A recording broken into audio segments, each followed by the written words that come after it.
I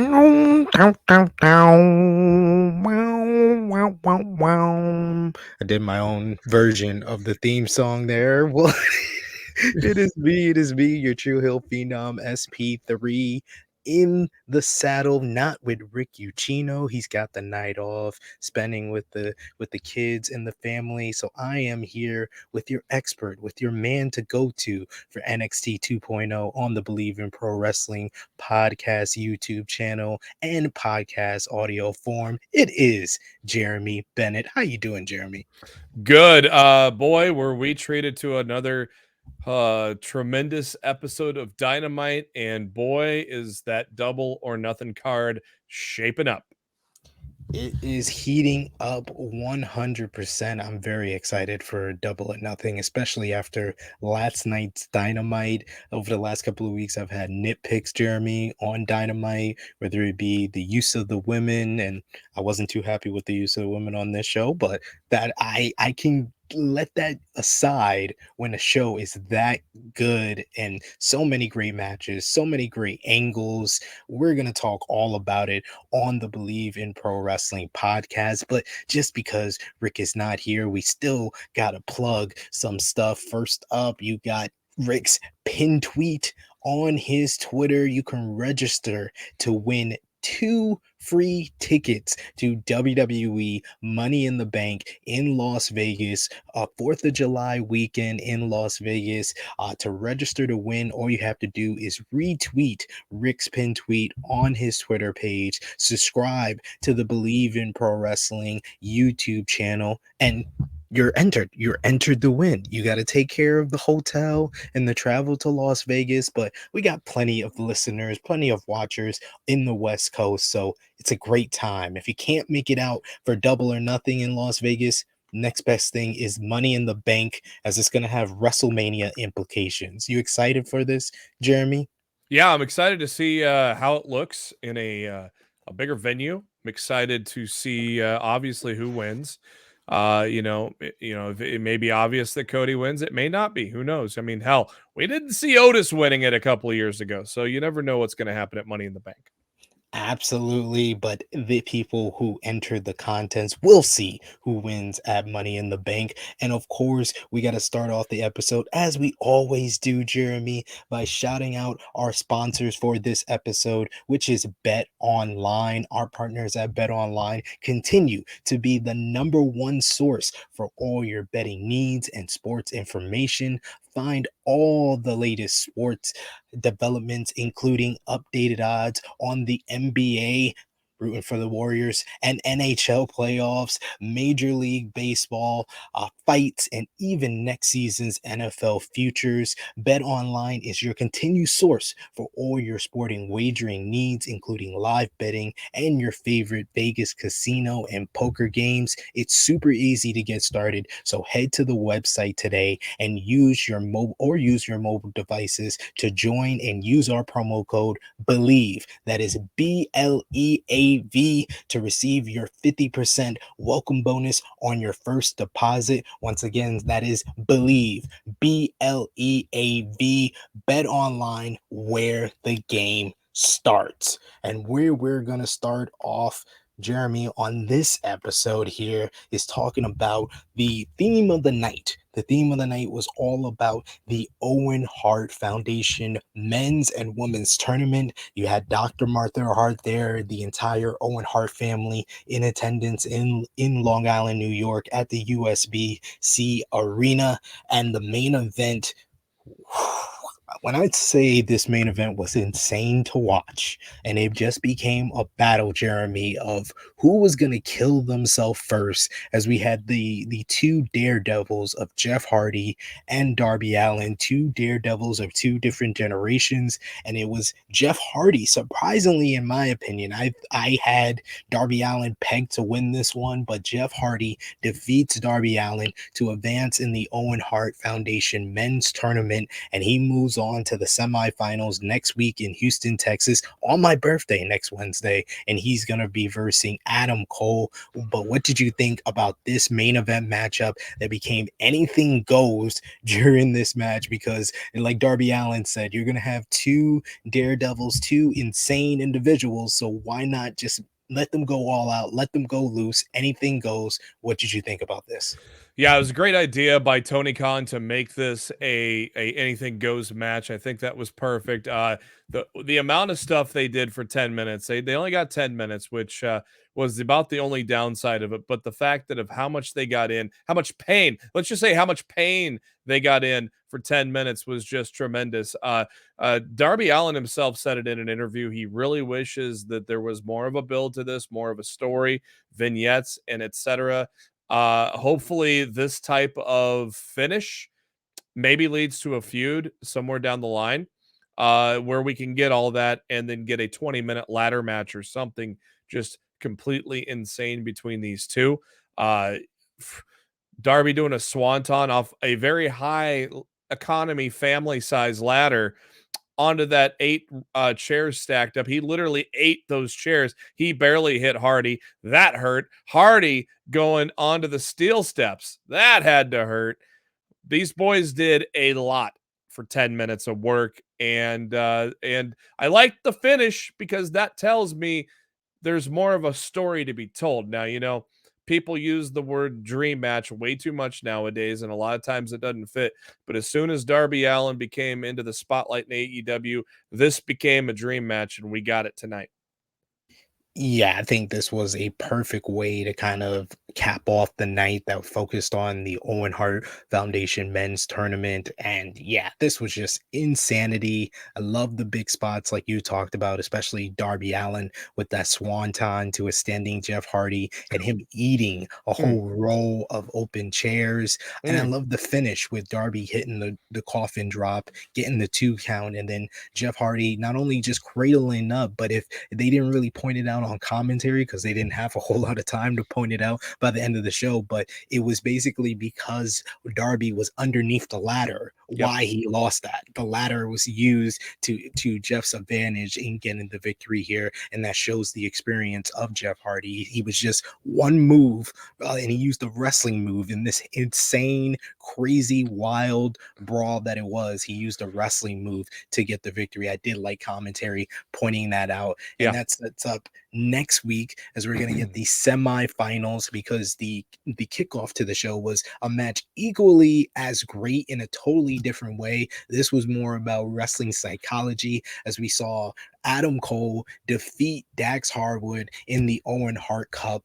And this one was just a very great story being told with Cole focusing on the ribs of Dax Harwood, and that came back to basically bite Dax in the ass as Uh-huh. he had the sharpshooter on Adam Cole, but Adam Cole lifting himself up to get to the ropes, hurt the ribs. He almost got counted out, but then when he gets back into the ring, Cole spits in his face, locks him in the sharpshooter. Dax tries to tell the referee not to stop the match, but he has to tap out because of the injured ribs being worked over in that sharpshooter. I thought that finish was brilliant.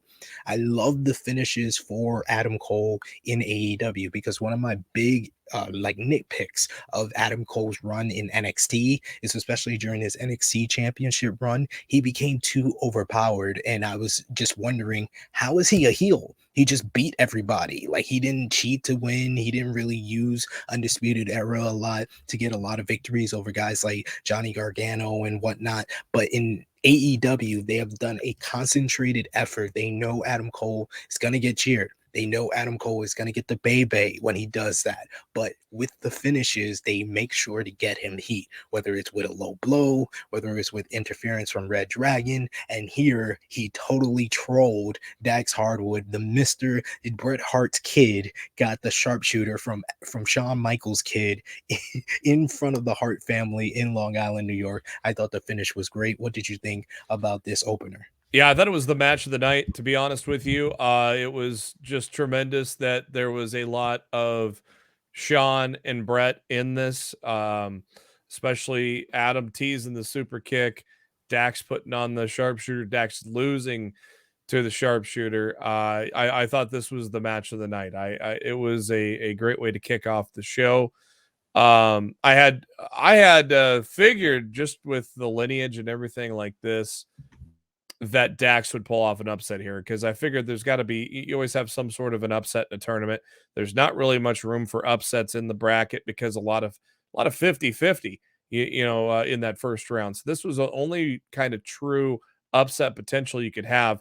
Unfortunately, it didn't go that way, but I tell you what, man, Dax has faced a couple of the best in the business in singles competition and has shined. Obviously, none of us want FTR to break up, but every once in a while, it's good to see Dax and Cash. They are both completely competent as singles wrestlers. I love this. I want to see more of it, but I also want to see them hold that tag gold sometime soon. And just how good is Dax Harwood as a singles competitor? Like you kind of mentioned it, but he had, the matches last year with Pac and Yeah. Chris Jericho. Hmm. This year, he's had a great matchup with CM Punk, the great match with Cash Wheeler in the Oh yeah, qualifying match for the can't Owen forget Hart that. Cup.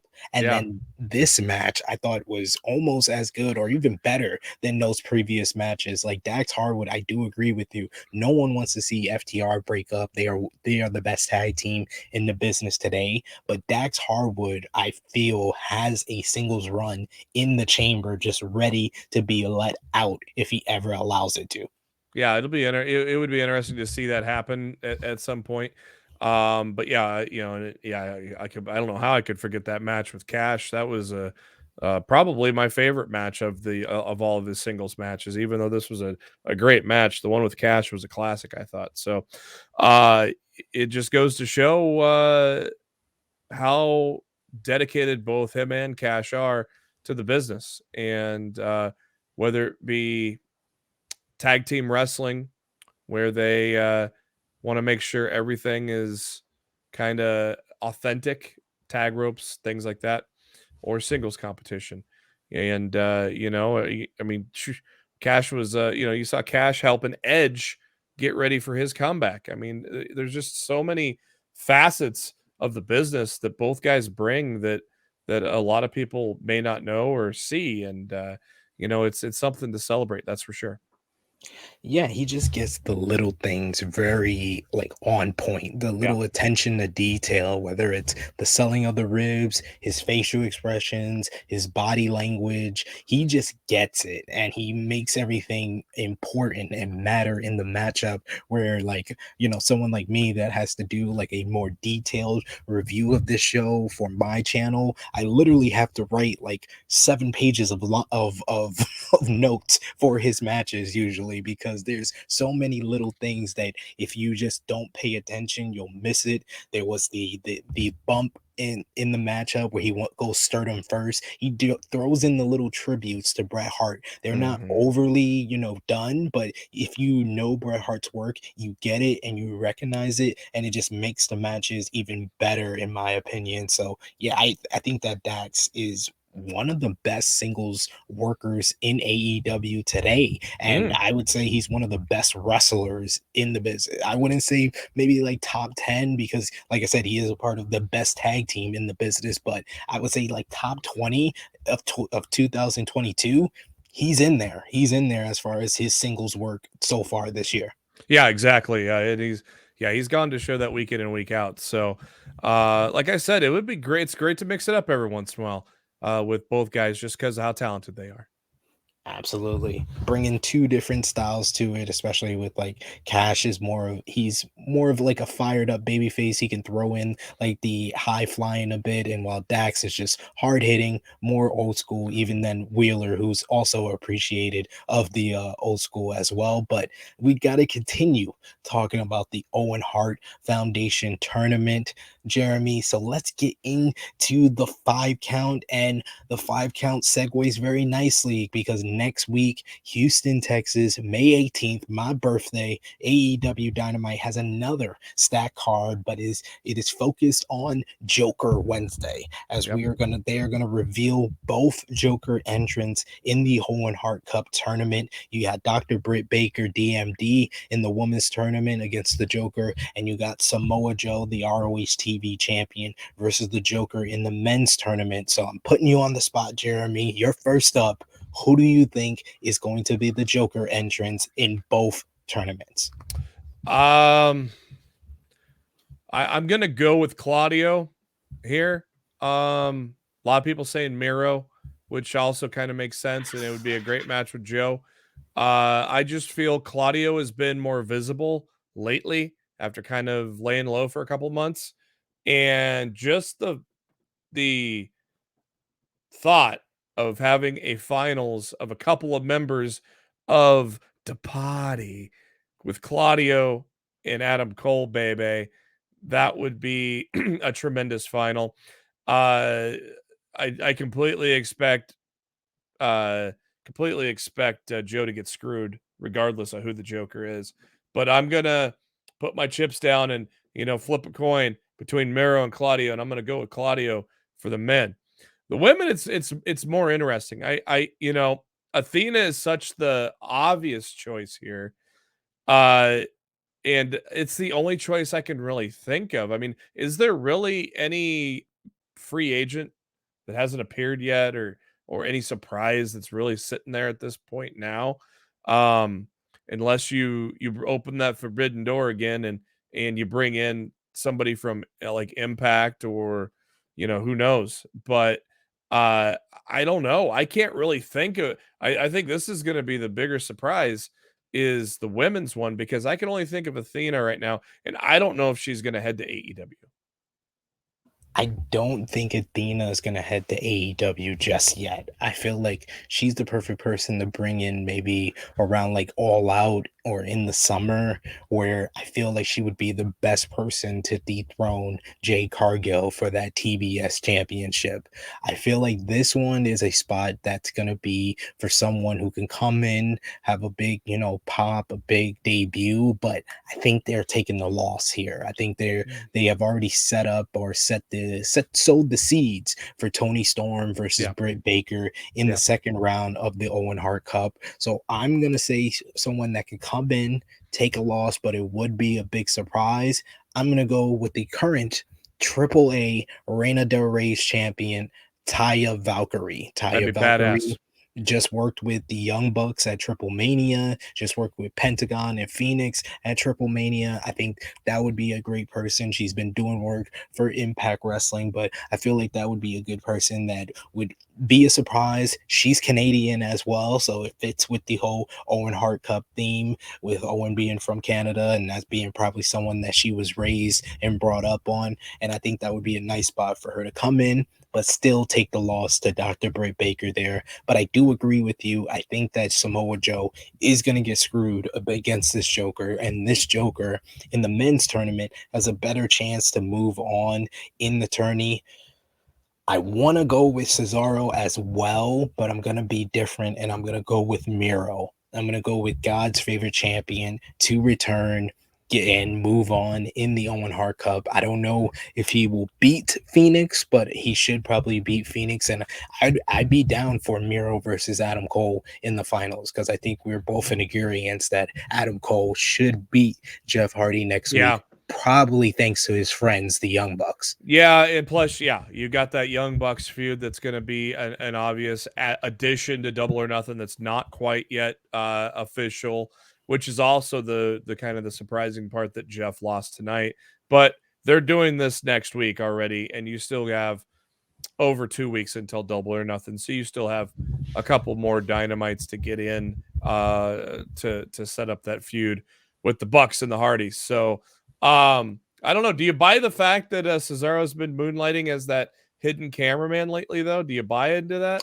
I don't buy into that. I think people are ridiculous. I think because Kip Sabian's been in the front row for weeks wearing his little box on his head, I think people are just suspicious of everything. So Yep. I think Why not? that's a that's a little outrageous, but I think there's a reason why we got the report today from Fightful Select about Yeah. Cesaro's asking for a big price point that has caused like promoters to not book him for certain indie events as well as signings. I think always when Sean drops a report on someone and he doesn't have too much information, 9 times out of 10, they're about to be signed somewhere. And it said that Yeah, Cesaro is waiting for a big contract and a big deal. So it would make sense for him to be the Joker next week. yeah. There wasn't really too much to that report today, but it was a nice, hey, this is what's going on with him, though. I mean, that is something the public didn't know. So it was still a great report.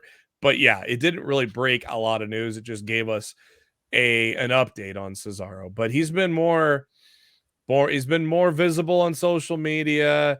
I think the time is coming. He's recharged the batteries, and man, as a man that religiously watched the party on Up Up Down Down, to see Ronald Cole and Big Tony go at it, if you know what I'm talking about, it's kind of a not only a dream match for fans of the party, but for fans of pro wrestling, because they are two of the best today. So I really hope it is Claudio. But if it's Miro, man, him and Joe are going to beat the dog shit out of each other, and I'm going to enjoy every second of that next week. Yeah, you can't go wrong either way. You can't go wrong with the women's tournament because you got, like you said, Athena's out there as the big person that everybody's thinking about. I just brought up Taya Valkyrie. You could have Deonna Purrazzo come back in and have the dream match she's really been looking for with her and Dr. Britt Baker. You could have someone like Kairi Sane. We've heard all the reports about Stardom and AEW potentially working with each other. That would be the biggest name possible from Stardom for them to bring in, and Kyrie come in and have a great match with Dr. Britt Baker, D.M.D. I'd be down with anybody. I'd be down with Maki Ito. We haven't had her. Maki Ito, yes, We haven't had absolutely. her in a while. Absolutely, it has been a while for Maki Ito, and she was associated with Dr. Britt Baker during her last run with the company. So there's a lot of different women out there that could be an option. So can't go wrong with either one. But I wanted to hear what you had to say, and you had some good picks there. But we got to talk about this episode of AEW Dynamite from last night because it was in Long Island, New York, Jeremy, which has, in my opinion, it's definitely become AEW's Bizarro World. So I'm going to ask you, has Long Island officially become the AEW Bizarro World based on the reactions and the cheers for MJF, the biggest heel in AEW, as well as the biggest babyface and biggest star in AEW, CM Punk, getting such heel heat, he literally stopped his Oh yeah, music but he to be poked the bear showered. though. Oh, He oh, poked the bear with that Tavares jersey. he did. He did. He did. He made sure to wear Tavares jersey because Tavares doesn't play for the New York Oh, Islanders anymore. Islander fans hate him for leaving for Toronto. So Punk was well calculated there tonight. Yes, it just. But would you say Long Island is the bizarre world? Long Island is the new Canada. I said it on Twitter. They're the new Canada, but not full blown because they still cheered for Jungle Boy. They didn't really root for Ricky Starks to win that match. And looks like we're probably going to get a triple threat for the tag team, which is fine by me with those three teams. That's going to be an awesome match. So they're not a full blown Canada yet, but they're close. They are very close. They gave also a huge reaction to my man Hook. Hook, Mm. one of the hometown boys from Long Island, That and handshake, that pop for the handshake, man. they should have done the mega powers like so built to it. But I love Hookhausen, and Oh, that me was made too. official for Double or Nothing. Hookhausen versus Tony Nese and Smart Mark Sterling on the buy-in for AEW Double or Nothing. But I would say yeah, especially because like I said it also on Twitter, MJF is 1997 Bret the Hitman Hart in Canada. He is 100% that. He revels in the reaction that he gets in Long Island, and I thought the everything that he did on this show was on point. We'll get to that a little bit more with one of our 5 count questions, but going back to CM Punk, he definitely poked the bear in more ways than one, and officially they subverted the expectations once again. Last week we had the promo with Hangman Adam Page where he leaned more heel, Yeah. talking trash to the fan in the crowd wearing the CM Punk shirt. And then this week we're in Long Island, so CM Punk was like, "It's my turn to be the heel." So Yep. he versed John Silver, the hometown boy in Long Island, and he has Hangman Adam Page on commentary. He stares at Page, and then he delivers the buckshot lariat on Hangman's boy John Silver, and then cuts a great promo talking about, he repeats the line that he used against MJF. He says he used to wake up every morning, look himself in the mirror, and ask himself, is he the good guy? But this morning he woke up and asked himself, is he the champion? And he says yes. And he says whether a Hangman Adam Page is conscious or unconscious at Double or Nothing, he will shake his hand. And then he extended the hand, which Hangman Adam Page responded with the middle finger. So I'm gonna ask you, Jeremy, based on what we've seen the last 2 weeks, who do you think should be the heel at Double or Nothing? Is it the champion, Hangman Adam Page, or is it the challenger, CM Punk? Both. Both. This was a feud that I was worried would have no fire to it because they're both baby faces. And now over the past 2 weeks, each one's had a turn at being heel. Man, but have them both be the asshole. And because the crowd's going to be 50-50 regardless. They're not going to I don't think the crowd is going to overwhelmingly boo Punk or Hangman. They're going to equally I think they're going to equally cheer them in Vegas. So I just say let's just have them both be the heel right now and give us this fire that I didn't expect out of this feud. This surprised me, and I've been excited. I've loved the build that they've done these last 2 weeks because I didn't expect it to go into this level, and it did. So I'm gonna just say both of them. I am going to go with Hangman Adam Page because I feel like that tells the better story because we remember how Hangman was. He was apprehensive. He felt down on himself. He failed and failed and failed. He got his confidence back with a few wins, with the friendship of the Dark Order, and he finally got the balls to challenge Kenny Omega for the AEW World Championship. But then he failed again. He took time off, had his first child, and then he won the casino ladder match. And we heard that cowboy shit promo where he finally showed that babyface fire, that confidence that led to him defeating Kenny Omega for the AEW World Championship at Full Gear. But when he won the title, he once again had to fight through hardship. He had the 16-minute time limit draw with Bryan Danielson. But then we got to this year, the first Dynamite of the year. He beats Danielson. He faces Lance Archer after being beat up by him, beats him. He beats Adam Cole at Revolution, and then he challenges Cole for the rematch at the Texas Death Match, telling him to get his affairs in order. And we saw him battling with his inner self in that matchup where he didn't want to use the steel chair, the barbed wire steel chair. He didn't want to show that much aggression.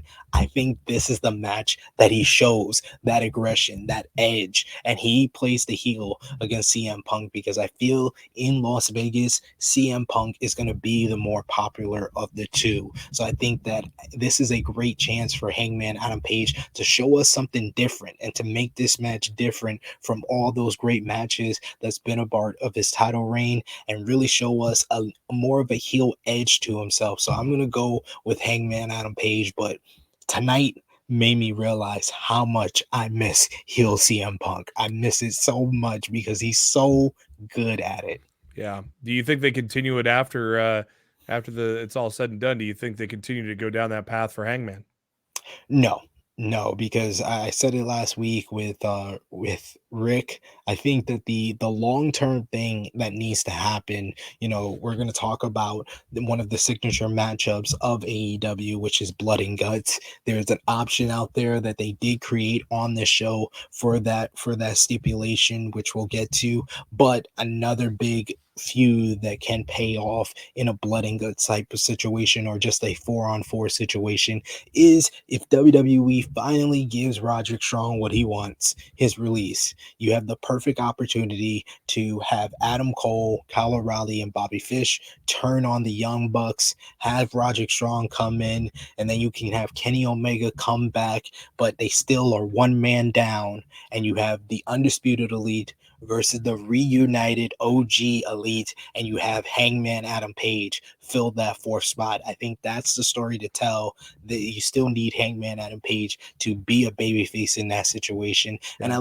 I love the fact that his reign has been 6 months long, but there's so many different guys he really hasn't interacted with. He hasn't had another matchup with Chris Jericho. He hasn't versed a lot of the major heels like MJF for instance. So there's so many different options for Hangman to still be a babyface and still have plenty of people to work with. So I think that this is just leaning heel for this matchup. It's not necessarily a heel turn for either man. Yeah, because we all know that Young Bucks partnership is going to last about as long as the Hardy and Darby Allin match was tonight. That is not gonna last too long. Enough to sell some good shirts, which that T-shirt is pretty good, by the way. Might have to go pick myself one up here on payday. But yeah, we all know. We all know. You, me, and the dog all know that that feud is not going to last, or that partnership is not going to last long.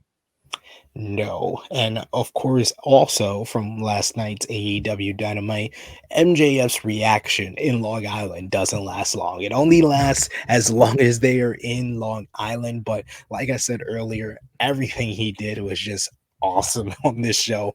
The dark side of the ring vignette that topped what they did last time in Long Island when they had the big introduction with him on his former football field wearing the Letterman jacket. This was just one step higher. You had Taz as MJF's consigliere. You had Chris Jericho narrating like he narrated season 2 and season 3 of Dark Side of the Ring. I love the beginning where he's like, is this for MJF? I'm not doing this after our history. Wait, he's paying that much? Okay, never mind. That was great. Great stuff. Great stuff. You had the Jake the Snake Roberts cameo. You had Barry freaking Harwitz calling Wardlow a jobber. That just on point, great stuff. And then you had the reaction, MJF fist pumping the fans, posing with the fans, telling the fans to boo Wardlow so loud that he can't talk. Oh And man, it was then on his entrance it was on his entrance video. Boo Wardlow. it's Oh. just so great, so great. You had just great stuff, and then the conditions for the matchup at Double or Nothing between Wardlow and MJF is that MJF next week on Dynamite will have to give Wardlow the 10 lashes. I said this last week where Rick that I knew that that should be one of the options because Wardlow was so involved in the 10 lashes on who Cody called the roller coaster. I loved him mentioning that and say, "Oh, you don't want me to talk about 2024? Neither does the guy in the back." It's great stuff by MJF. He's just the ultimate and consummate troll, but he shows in Long Island he can play it up. He hands it up a lot, but he just plays such a cocky baby face that just gets over more and more the more he's MJF. So my question for you, Jeremy, is do you think MJF has it that he can be as big of a baby face as he is as a heel right now? Oh, absolutely. I said it on my Twitter earlier that this is just proof that if he wanted to, he could be one of the biggest baby faces and get a pop all the time. Now, are we going to see it? Maybe we might see. It's like the Miz. You know, we get it in very small doses during the Miz's career, but for the majority of it, you see Miz as a heel. So we're going to get it at some point. But this stuff here just goes to show that he could, you know, if you book it right, he could easily be a great and top babyface in any company. But you mentioned the Miz there. I would say like the babyface runs don't even stack a dime against his heel No, runs. Like he's no, never been that good of a babyface. It was no. awful in 2011. It was a little bit better in 2019, but it still didn't last very long before Yeah, he was a heel again. So sometimes when a guy is that good as a heel, it just doesn't work to be a babyface. But I do agree with you. I've always felt, because MJF has the catchphrase, "I'm better than you," and you know it, that the fans can cheer along with. He just has that certain charisma that I never really got the Miz comparisons. To me, he's the Jewish Rock. He has a lot of rock mannerisms and yeah, that it factor to him that I think can translate, where he doesn't need to really change his character all that much. He can still be this jerk of a guy. He just has to direct it at heels, and I think yep. it could be as big of a babyface run as he is as a heel. Yeah, exactly. It's all about the booking because that's why Mrs. Babyface runs were not that successful. They were booked so vanilla. It wasn't that interesting, you know. So you know, but you know, I don't have any doubt that he could. But obviously, it's going to be the majority of it's going to be a heel. The only gripe I had, not really a gripe. The only thing I wish it would have happened in this segment was that Wardlow kept trying to talk. You know how they keep trying to talk and they just boo louder. I wish they would have done that, uh, and maybe just get a little more heat. That would have been kind of cooler. But overall, that was a great segment, though. Yeah, I love that segment. This Wardlow MJF feud is the best thing, the best feud in AEW currently for me as we're heading down the road to Double or Nothing. We should also mention, we talked about the Owen Hart Cup. You had Tony Storm get a big victory over Jamie Hayter. I thought those two women had a hard hitting matchup that was really good, and we'll probably talk more about the Owen Hart Cup women's tournament with me and Rick talk about the weekend that was, and Rampage, where we got Ruby Soho versus Riho. But outside of this MJF and Warlow, which I said we both agree was a great angle, you had MJF also give the condition that we're going to see Shawn Spears versus Warlow inside of a steel cage with MJF as the special guest referee. So that should probably be on the 25th episode of Dynamite. That's going to be in Las Vegas the week of Double or Nothing. So I love how they've set this up very nicely, and they've had this slow build as we got to Double or Nothing with this angle, but something that kind of came out of nowhere. This MJF angle, it makes sense with what we've got before this, but something that came out of nowhere that we both agree we liked was the angle with the Jericho Appreciation Society. They came out for a victory speech because Chris Jericho is a wizard and he'll throw a fireball right in your face.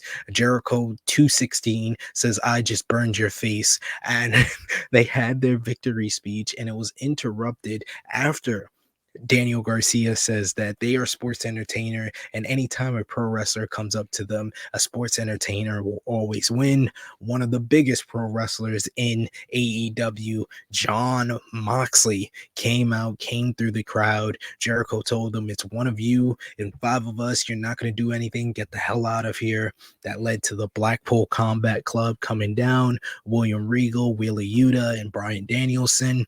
And then it was still four of them versus five of the Jericho Appreciation Society. So Jericho's like, we still got the numbers advantage, but out of nowhere behind them came the former members of LAX, Eddie Kingston, Santana, and Ortiz. You had Kingston with the burn scars on his face, and he went at the wizard Chris Jericho. We also had William Regal blast Chris Jericho with a punch. The first time Regal has gotten really physical outside of the slaps to the members of the Blackpool Combat Club.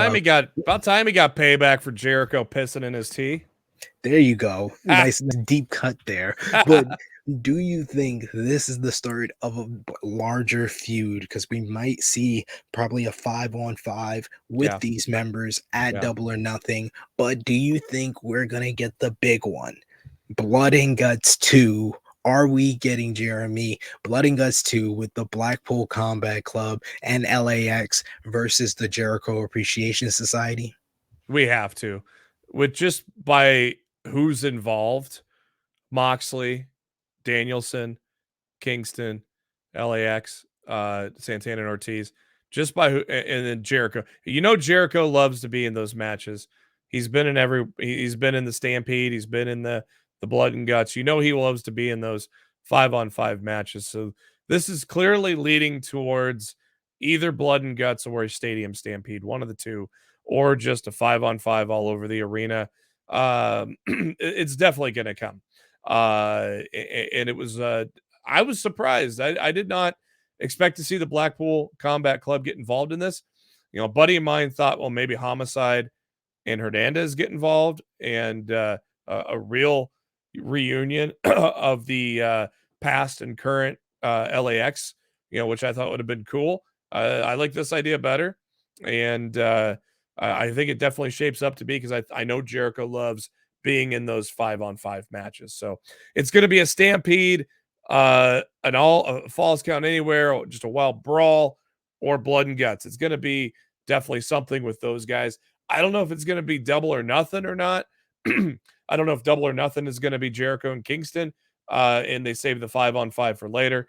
It's up in the air, but I know somewhere down the line, this year, something's going to happen with that 5-on-5.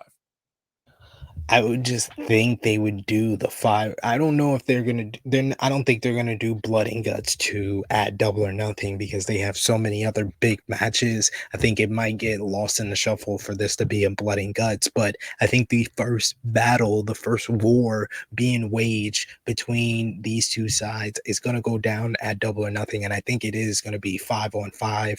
I told you before we started recording that Wheeler Yuta is going to be in Japan. He's a part of the Best of the Super Juniors tournament, so he's going to be out the picture. He's not going to be in Las Vegas for Double or Nothing. So I think it is going to be Kingston, Santana, and Ortiz with Bryan Danielson and Jon Moxley versus the Jericho Appreciation Society, because I don't see any other way to get Danielson and Moxley on the show, and you don't leave those two guys off of a big show like Double or Nothing. So Yeah. this seems like the perfect fit for it.